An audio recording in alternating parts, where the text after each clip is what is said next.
एक बार फिर भाग 11। प्रिया अस्पताल से घर आकर शेखर को फोन करने के बारे में सोचती है।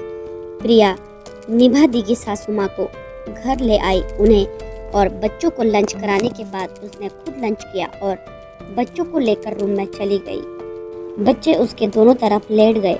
मासी मम्मा कहाँ हैं? गुन्नू ने उससे लिपट कर पूछा।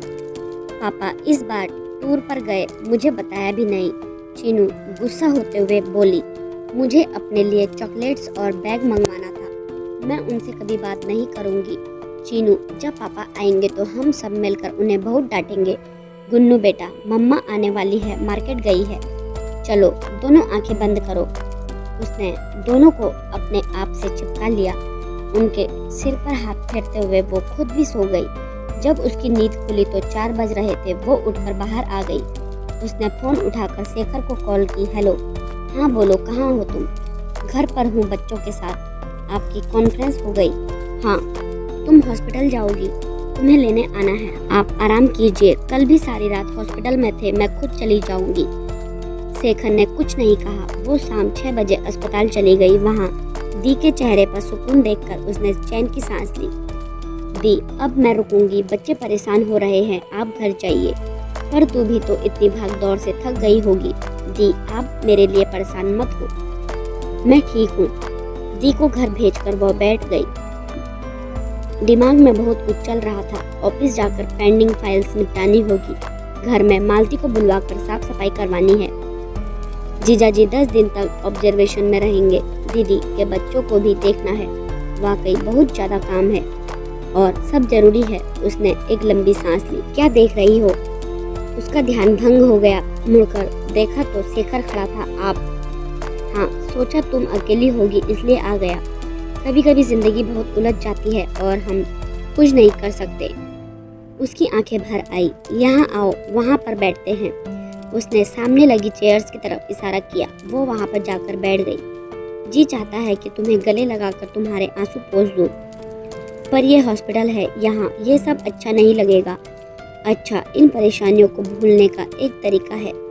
तुम मुझ पर वैसे ही गुस्सा करो जैसा कि तुम हमेशा करती हो। थोड़ी देर चुप रहने के बाद उसने कहा, तुम्हें एक अच्छी बात बताता हूँ। तुम्हारी सास तुम्हारी तारीफ और मेरी बुराई कर रही थी। कह रही थी तुम जितने नासमझ हो प्रिया उतनी ही समझदार है। कल वो अस्पताल में सब कुछ बहुत अच्छे से संभाल रही थी। तुम्हारी वजह से अभी से इतना सुनना पड़ा रहा है और जब तुम घर में आओगी तब तो सब मेरा जीना हराम कर देंगे। प्रिया के चेहरे पर हल्की सी मुस्कुराहट आ गई। ऐसे ही खुश रहा करो। आप यहाँ क्यों आए? कल भी आपने पूरी रात ऐसे ही गुजारी थी, आज पूरा दिन बिजी थे। ऐसे में तबीयत खराब हो जाएगी, लगता है परवाह करने लगी हो मेरी। शेखर ने उसकी आंखों में देखते हुए कहा। प्रिया ने सिर झुका लिया। बस जीजाजी ठीक होकर घर वापस आ जाए तो फिर मैं तुम्हें। शेखर ने बात अधूरी छोड़ दी। वैसे ही परेशान करूंगा, बात प्रिया ने पूरी कर दी। अभी परेशान किया ही कहाँ है? वो मुस्कुराकर बोला। चलिए अंदर चलते हैं। दोनों अंदर आकर बैठ गए।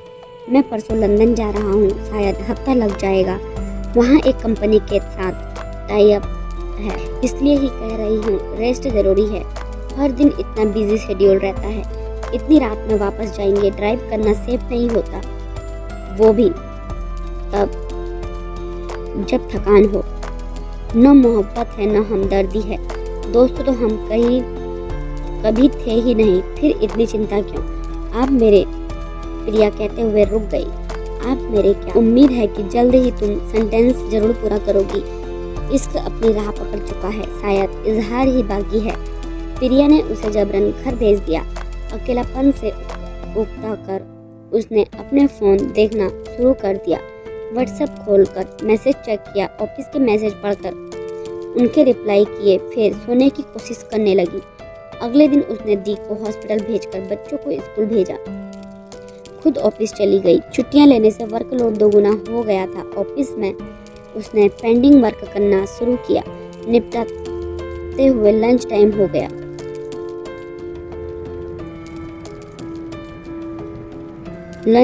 गया।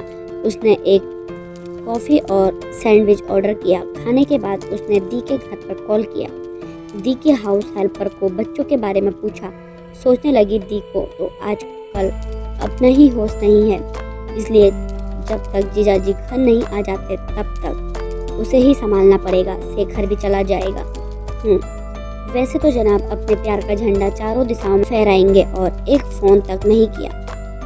अगर नहीं करेगा तो शाम को मैं ही कर दूंगी। शाम को वो अपने घर गई। वहाँ मालती साफ सफाई कर गई थी। उसने पूरा घर चेक किया।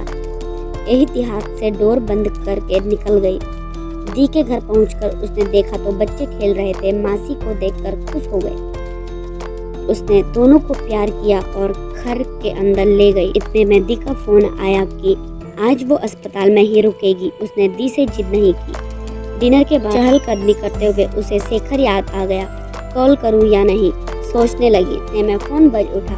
देखा तो उसका ही फोन था। हेलो, कहाँ हो? आज घर पर ही हूँ। दीदी अस्पताल में ही है। हाँ, आज वही रुकेंगी। मेरी डॉक्टर मेहता से बात हुई थी। अब जीजाजी ठीक है। एक बात कहनी थी तुमसे, सुन रही हो? जी सुन रही हूँ। बहुत मिस करूँगा तुम्हें। वैसे तो ये कमबख्त दिल हर वक्त मिस करता है तुम्हें। तुम मुझे मिस करती हो या नहीं? वैसे हो ही नहीं सकता कि ना करो, क्योंकि मेरा किरदार कोई भूलने वाली चीज़ नहीं है। अच्छा, मुँह दिखाई में तुम्हें क्या चाहिए? सोच रहा हूँ कि ऐसा क्या दूँ तुम्हें जिसमें मेरी झलक हो, मेरे इश्क की तपिश हो। प्रिया का चेहरा शर्म से लाल हो उठा। उसे अपने कान गर्म महसूस होने लगे। तुम तो फोन पर भी शर्मा रही हो। मैं महसूस कर सकता हूँ। फोन पर नहीं बताओगी तो जब सामने से पूछूंगा तब क्या करोगी? बात बदलने के लिए उसने बड़ी मुश्किल से बोला, अपना ख्याल रखिएगा। वो बात तुम्हें मुकम्मल करनी होगी जो अधूरी रह गई थी। Darling, I love you. जी गुड नाइट। उसने फोन रख दिया। वो आकर बिस्तर पर लेट गई। शेखर की बातें सोचकर उसे बहुत लज्जा आ रही थी। मुंह दिखाई की बात कर रहा है। अजीब है, सोते जागते हर समय इसका दिमाग में कुछ न कुछ चल ही रहा होता है। अब जब भी मिलेगा तो हाय, मैं बात कैसे करूंगी उससे? सच में अगर सामने आकर पूछ लिया तो? और वो बिल्कुल ऐसा ही करेगा। वो शेखर है, उससे ऐसी ही उम्मीद कर सकती हूँ। भले ही मैं मॉडर्न सोच सकती हूँ, हाईली एजुकेटेड हूँ, पर मैं ऐसी बातें नहीं, कभी नहीं। वो तो खुद बेशरम है। कहीं उसकी संगत में मैं भी शायद प्यार करने लगी हूँ या फिर, पर मिस तो करती हूँ। इस वक्त ख्याल रखना उसका मन बदलने लगा था। वो मोहब्बत में जीने लगी थी, पर शायद ये वो समझ नहीं पा रही थी। शेखर के प्यार में बेसब्री थी, चंचलता थी, आग थी, और उसका प्यार तो बिल्कुल शांत था, जो बिल्कुल गहराई तक महसूस किया जाने लगा।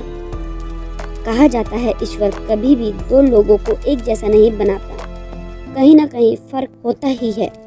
तो दो लोगों की प्रवृत्ति एक जैसी कैसे हो सकती है? शेखर लंदन चला गया। प्रिया की जिंदगी फिर वैसे ही चलने लगी जैसे चल रही थी। जीजाजी घर आ चुके थे। तबीयत में काफ़ी सुधार था। लंदन जाने के बाद शेखर की जब कोई कॉल नहीं आई, उसने भी सोचा कि वो बिजी होगा, इसलिए उसने भी कॉल नहीं किया।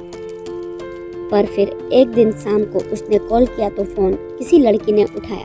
आज के लिए इतना ही। इससे आगे की कहानी जानने के लिए हमारे चैनल पर बने रहें, और हमारे चैनल पर नए हैं तो चैनल को लाइक, शेयर, सब्सक्राइब करना ना भूलें। धन्यवाद।